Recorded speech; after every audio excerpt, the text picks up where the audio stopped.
Hey guys, now I'm going to talk about function generators. So function generators output a alternating voltage. So first I turn on the power and you can read that it is currently outputting 5,599 hertz right there. And it does not tell us what the voltage of the function generator is, so we will get to that later. The range right now is 5K. If I wanted to output a lower frequency, then I would change the range to something lower. So change the range to 50, and I'm now outputting 53 hertz. I can decrease the frequency using the coarse knob and the fine knob.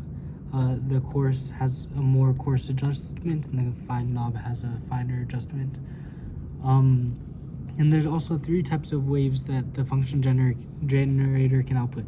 It can output sine waves, square waves, or triangle waves. When we want to output voltage using the function generator, we connect the function generator wire. And we will connect it to the output port. So there's 3 ports, and we will use the output port.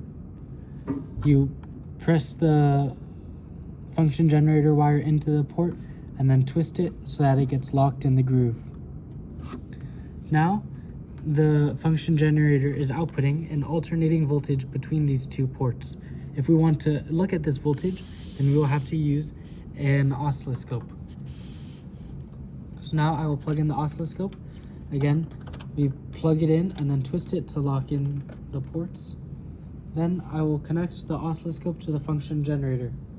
This oscilloscope, the hook on the oscilloscope can be changed into a pointy tip if you remove the cap. I will attach this pointy tip, and the hook is the positive port of the oscilloscope. I will connect that to the positive port of the function generator.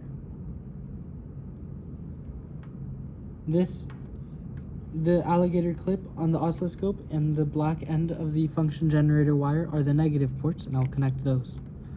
Make sure you do not connect the positive port of the function generator to the negative port of the oscilloscope and vice versa. The positives and negatives on oscilloscopes and function generators do matter. Now, on our oscilloscope, we see that we're outputting a triangle wave. I can lower and raise the triangle wave using this vertical position, and I can change the vertical scale of the triangle wave using the scale for channel 1. If I want to remove channel 2, I will simply hit channel 2 and remove it. If I want to add it back in, then I'll click it again to add it back in. In order to get the function stable like this, you'll need to use the trigger. So the trigger has the level trigger knob, which determines where the oscilloscope will begin to measure. And we can change it from channel 1 to channel 2 or other sources. We can change the slope from rising to falling, and we can change it from an edge to a video type to a pulse type. I prefer the edge type trigger so that I can get a stationary graph. If the trigger level is above the graph, then the edge type trigger will not work. The trigger level needs to be within the range of the graph. If we wanted to know the voltage that the function generator was outputting, we would have to measure it using the oscilloscope. So we can, right here, we see that channel 1 is in the units of 5 volts.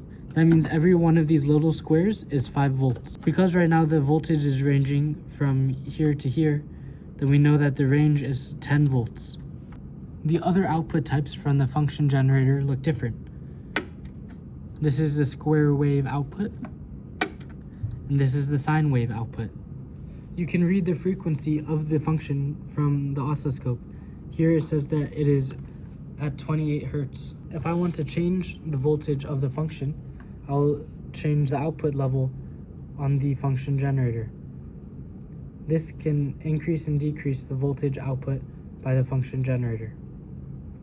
If I want to measure the output at a different range, what I can do is open the cursor, then select type amplitude, and right now I'm measuring channel 1, so I'll change the source to channel 1.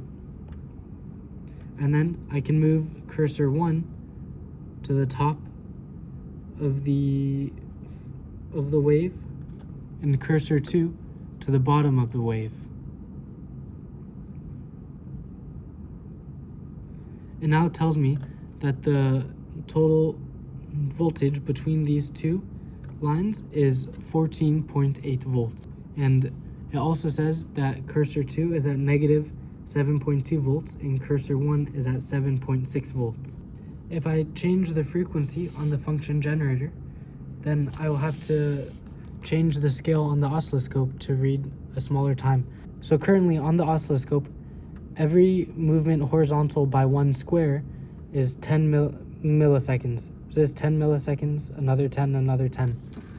If I change the frequency of the function generator to a much higher value, then I will change the scale of the horizontal axis on the oscilloscope so that I can measure a smaller time.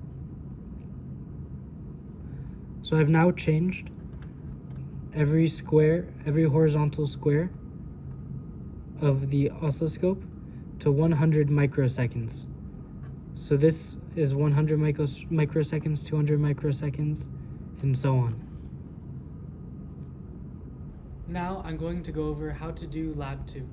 The first thing you're going to do is turn on the function generator and then set the frequency to approximately 4 hertz. And when I'm doing this right now, I will use 5 hertz. When you do the lab, you should set the frequency to 4 hertz. The next thing that you're going to do is connect the function generator to the oscilloscope so that you can measure the voltage of the function generator and set it to 5 volts. Right now, I will be setting the function generator to 10 volts, but in the lab, you will use 5 volts. Make sure when doing this, you connect the ground of the function generator to the ground of the oscilloscope. If you connect the ground of one to the positive port of the other, then the lab will not work. When connecting the oscilloscope to an alligator clip, I prefer to take off the cap and then connect the alligator clip to the tip of the oscilloscope probe. Now I will change the time scale on the oscilloscope so I can properly view the function. Now I will use the cursor to measure the voltage of the function. I will adjust the output level until the voltage of the function matches the desired voltage.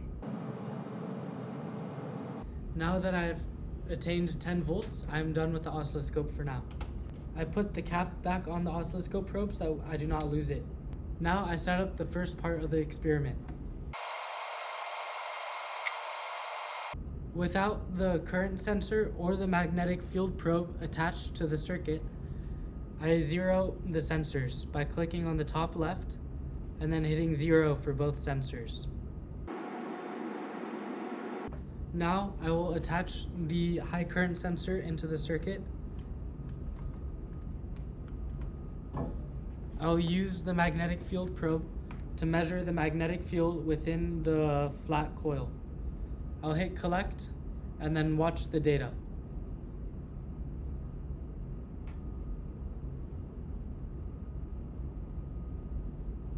After about 5 seconds, I hit stop. Right now, it all looks flat. In order to see it, I must auto scale both graphs.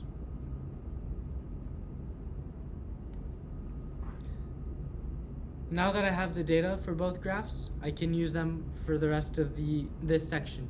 Now I will cover how to do the second section of the lab. First, disconnect everything Logger Pro related.